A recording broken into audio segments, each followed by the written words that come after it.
Hi everyone, welcome back. Thanks for joining us today. We've got a brand new story to share with you. So let's begin. Olivia had been working on a high-stakes project for the past 4 months. It wasn't a personal endeavor, but as the project lead, she carried the weight of its success. This project was critical, not just for her career, but for Covington Group as a whole. If it failed, the company might not survive. Olivia had earned her bachelor's degree from Albright and later an MBA from Wharton. She was undoubtedly the smartest person in our family. I, on the other hand, had started working as an auto mechanic right after high school and had stayed in the same trade for 21 years. It washinist work, and I enjoyed it. It had provided enough to support Olivia through college and raise our 2 kids. We didn't live lavishly, but we were comfortable. Olivia got pregnant just 3 months after we married at 18, the early years were, and we lived with my parents in their large home with 4 of my siblings already moved out. There was space, and it also meant built-in childcare. While Olivia pursued her education, it took her 6 years to complete her 4-year degree, balancing motherhood and studies. But she did it. I worked steadily, taking overtime whenever I could to keep us afloat. After she graduated from Wharton, we finally rented our own place. She received offers from major firms, but all required relocation. I was open to moving, but Olivia wanted to stay close to home, which is why she chose Covington Group. It offered a good salary and, more importantly, opportunities for growth. She was dedicated and hardworking, always striving for more. The big presentation was scheduled for Thursday at the prestigious Reason Hotel in Philadelphia. Took a few days off work to support her. However, in reality, all I could do was make sure she had meals waiting. When she got home, I never fully understood her work, nor did I feel the need to high-level corporate business had never interested me. Businessmen from Europe, Asia, and South America were flying in their expenses covered by the company. From what Olivia had mentioned, Covington Group was overextending itself, financially making its lavish spending all the more concerning. Her presentation was crucial, not just for her, but for the 200-plus employees who depended on the company's success. Until Tuesday evening, everything seemed on track. Olivia came home wearing a new grey suit with a white blouse. She laid out everything she needed on the bed in the guest room while she was typically relaxed. About housekeeping, she was meticulous when it came to work. I noticed she had even laid out fancy underwear, but I kept my thoughts to myself alongside her professional attire. She had packed cocktail dresses for the social events surrounding the conference. I had always avoided such gatherings, but I felt an obligation to attend if she wanted me. She thanked me for the offer, but assured me it wasn't necessary. Before leaving work, Olivia had carefully packed all her materials and equipment in the trunk of her Volvo, double-checking everything to ensure perfection. She had all of Wednesday to prepare and socialize before her big presentation. That evening, as she unwound with a hot shower, I made my mistake. Curious, is shifted through her things on the bed, thinking I might help organize. As I moved her makeup bag, a small white envelope slipped out. It was from a drugstore, one we didn't normally use. Inside were 10 pills with vague instructions: take 1 pill and, if necessary, another 12 hours later. The prescription was in her name. Confused, I initially thought they might be for anxiety, but the dosage instructions didn't make sense. I placed the envelope back exactly where I found it. My mind churning, I didn't want to confront her without knowing what I was dealing with. Of course, asking her about it meant admitting I had gone through her things, something I wasn't proud of. After she finished her shower and went to bed, I sat at the computer and typed in the name of the pill. 10 minutes later, he climbed into bed beside her, but sleep never came. My mind raced, replaying everything over and over. The morning after pill, I had a vasectomy 10 years ago. The next morning, I woke up unrest and restless. I took a long walk, hoping to clear my head, but nothing helped. By the time I returned home, dread had settled in my stomach. Our son Ethan was stationed in San Diego with the Navy, and our daughter Sophia had recently moved to Dallas with her husband. That left just Olivia and me.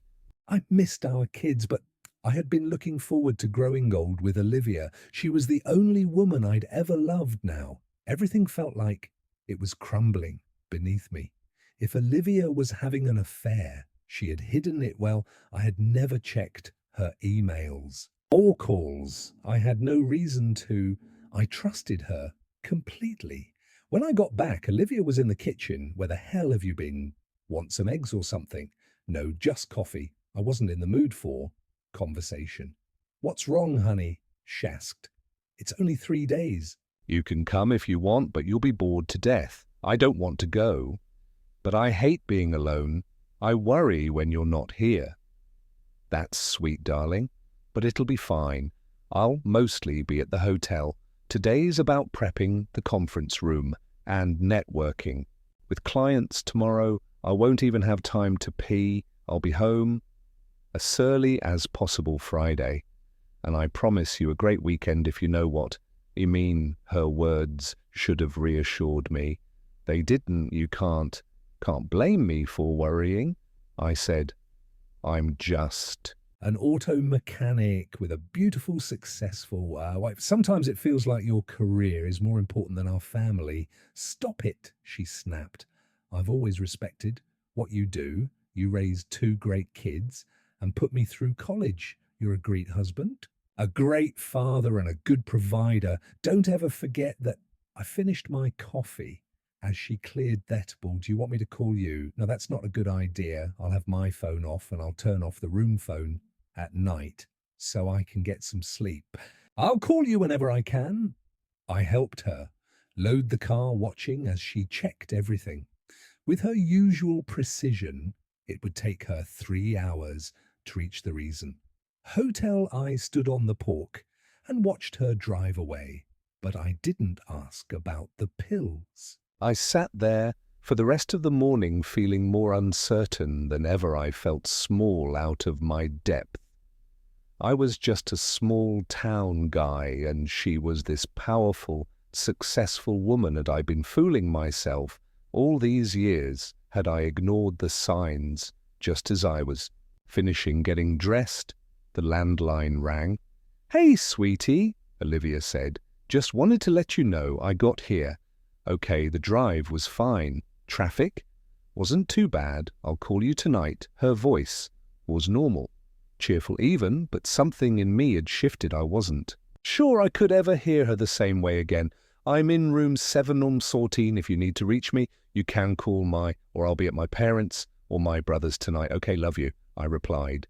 Hearing the click of the phone, I took my time heading to Philly, not going straight to the hotel. I stopped first to grab a steak and cheese. Knowing it would be a long night, I wasn't sure what I was going to do.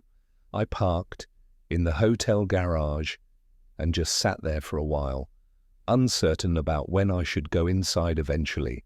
My cell phone rang, making the decision for me. James, everything's settled. I'm going downstairs to meet some people and have dinner. You didn't forget anything, did you? No, everything's fine. I've got everything in my room for tomorrow. Do you need anything?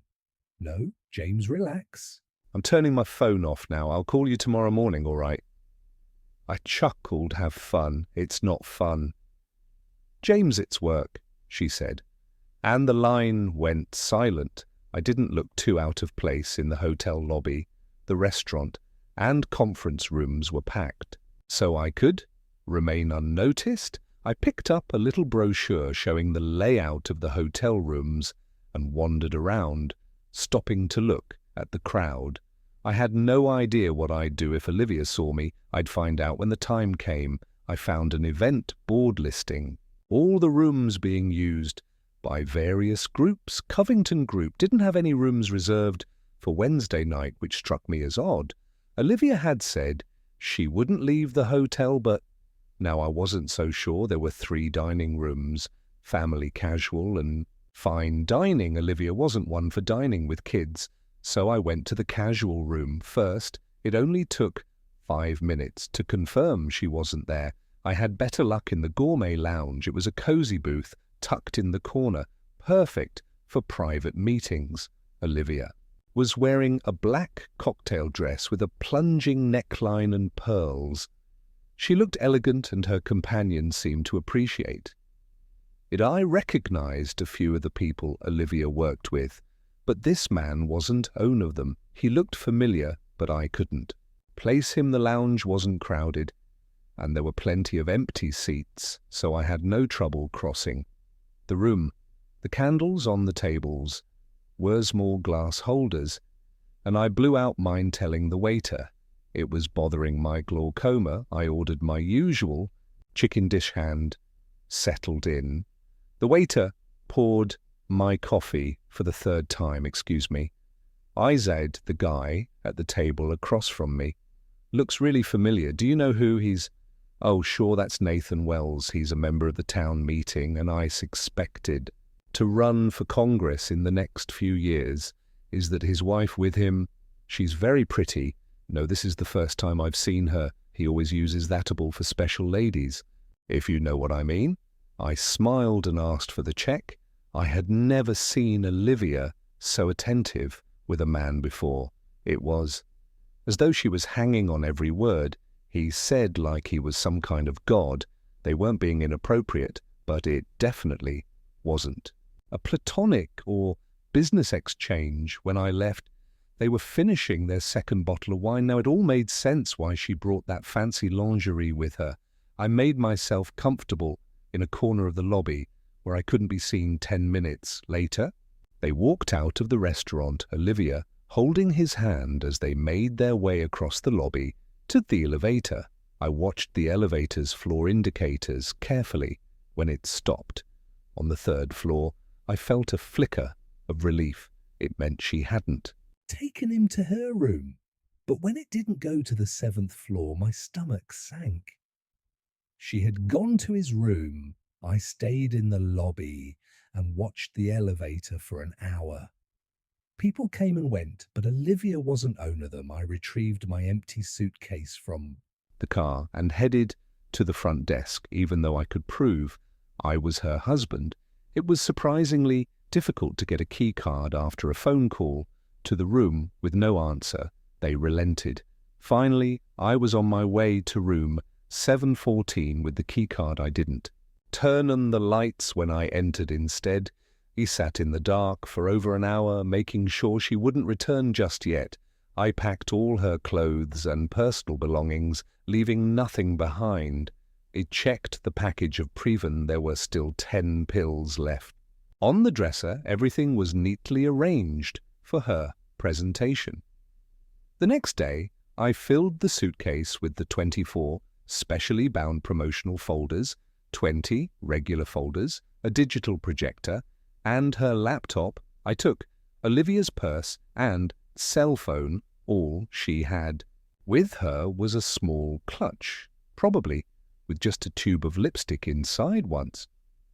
I was sure I had everything. I placed her car keys and my wedding ring on the dresser.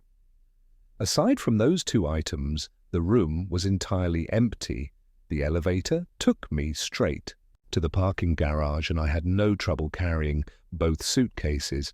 20 minutes later, I was on the expressway heading north, 3-A. My cell phone rang. The caller ID showed her number. James, yes, I responded. Where are you? She asked. I'll be at the house soon, I said. And that was all. The line fell silent. Salesmen often say, the first stone to speak loses, and it felt like an eternity. Before she finally spoke again, I'm sorry, she said, without asking any questions, and then hung up. I turned my phone off. It was clear. She had gone back to her room later that day. She was supposed to give a presentation that would save her company and possibly earn her a promotion. I stored the suitcases in the attic of the garage. At this point, I wasn't sure it mattered anymore. I gathered all my clothes and personal belongings. By the time the banks opened, I withdrew all the money from my accounts. I had enough to live on for a few years, but I knew I'd need to find a job soon. I spent a few hours in the Luray Caves and rented a room near Whiteville on Sunday afternoon. I called Sophia. She already knew Olivia had told her everything. She admitted she cheated, found out I left, and she lost her job. I felt bad, but that was the price she had to pay. By noon the next day, I had a job. A handyman is always in demand. About a month later, so I told me Olivia had moved in with her parents. Ethan called from San Diego. Careful not to say anything negative about his mother. I appreciated that, and that was it. No grand closure, no cinematic ending, just life moving forward, one step at a time. Life settled into a routine. I kept in touch with Sophia, at least weekly, and Ethan. And I began emailing regularly. Sophia spoke to Olivia, but she didn't share much about what Olivia was doing or where she was. I never filed for divorce, and it seemed Olivia hadn't either. I got a Tennessee driver's license, updated the Subaru tags, and started going to a local bar a couple of times a month. I even got involved with 2 women who took turns as regular companions. They weren't looking for commitment, and neither was I, so it worked out for all of us. That was a long time ago. Eventually I stopped. Thinking about Olivia, the Subaru started having trouble after crossing 200,000 miles one evening. While sipping a beer, I realized it had been almost 5 years since I left. I had kept close contact with both children. Sophia had 2 kids of her own now and wanted me to visit. Ethan almost married a woman once, but called it off at the last minute. I worked 6 days a week, using Sunday's tour cover from Saturday nights. So when someone knocked on my trailer door at 6 a.m. on a Friday, I wasn't pleased. He answered in my boxers, and judging by the look on the woman's face, she was just as uncomfortable. Her companion, however, didn't seem fazed. Norm, I would have worn pants, but guests like this annoy me, I muttered. We looking for James Clay, didn't recognize them, I don't know. My name's Daniel Carter, and this is my wife, Emily Carter. We have a problem. An air hoping you can help us. Sorry, I don't work by moonlight. If you need your car fixed, go to the shop, blank stairs. It's not about your job, it's more of a personal issue. Can we come in? The inside of the trailer was a mess. I rarely had guests, so I rarely cleaned. Even my girlfriends preferred their own places. Be my guest, let me put on some pants, I said, leaving the bedroom door open. I threw on a shirt. Want some coffee? It'll take about 10 minutes. No answer. We have an adopted daughter 4 years old. She needs a bone marrow transplant, we're hoping. You can help us. We're willing to pay by my bone marrow, I scoffed. But they were serious. These people had aerial problem. Sorry, please continue. Our best chance of finding a donor is next of kin. You're our best hope. I think you've got the wrong guy.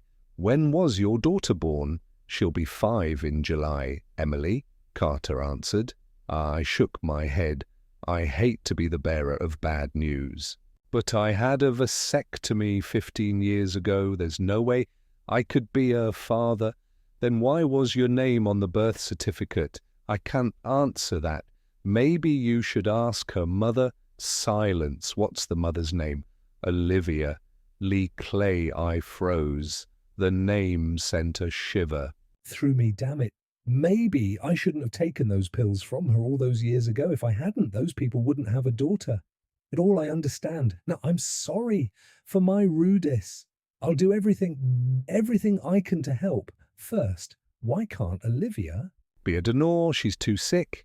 She's dying of liver failure. The doctors won't even consider her for a transplant. Less than 6 months to live. That doesn't make sense. She was always healthy. Why won't the hospital accept her consent? They won't take her signature. Are you saying there's something wrong with her mind? Silence minutes ago. I didn't care about these people. No, I wanted to help. How did this happen?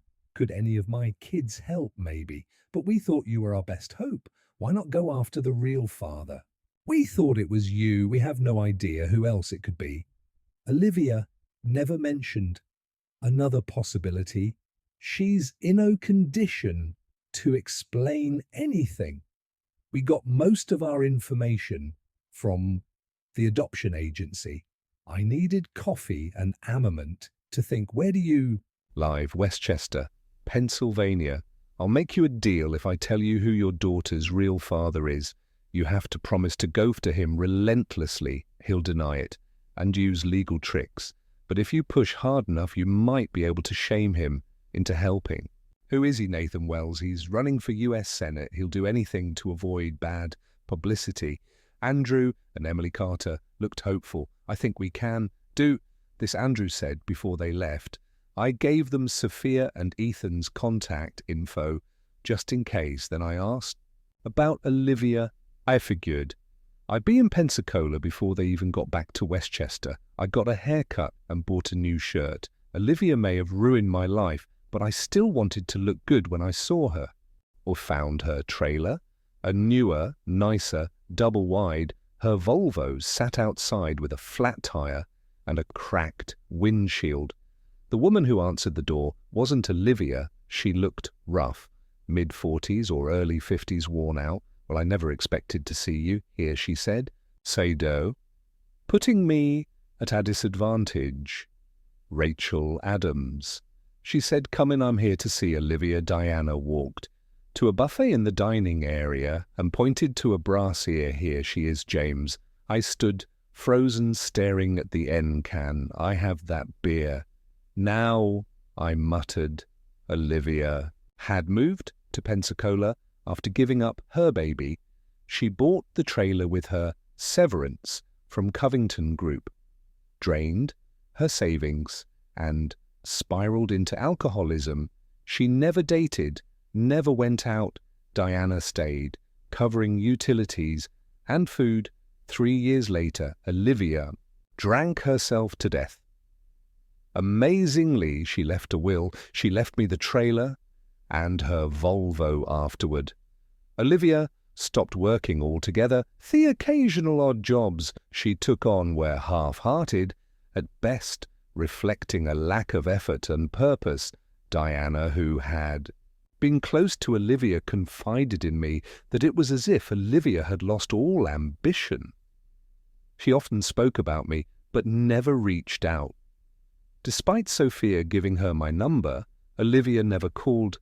It was as if that one night of betrayal had wounded her deeper than it had ever wounded me. I stayed at Diana's for 2 weeks, but the atmosphere grew too heavy to bear. I sold the trailer for $1 and got $3, 0 for the Volvo. 2 days later, I found myself in Westchester, visiting my new friends, Andrew and Nayan. At first, Lewis Grant resisted trying to keep everything buried, but Andrew and Nayan applied enough pressure to crack him. He demanded a DNA test, and the results confirmed what everyone suspected. He was the father. To save face, he reluctantly agreed to undergo the bone marrow transplant. The procedure was a success, but the damage to his political career and personal life was irreversible. His popularity plummeted so quickly that his party replaced him with another candidate just months before the election. His wife filed for divorce and made it public. As for Olivia, she and he are now traveling to Dallas to visit Sophia and my grandchildren. I'm unsure how long Olivia will stay with me, perhaps until I find someone else to fill this space. But for now, this chapter feels like a temporary truce, an uneasy pause before the inevitable shift. Dear listeners, please share your thoughts in the comment section below. And don't forget to like, share and subscribe.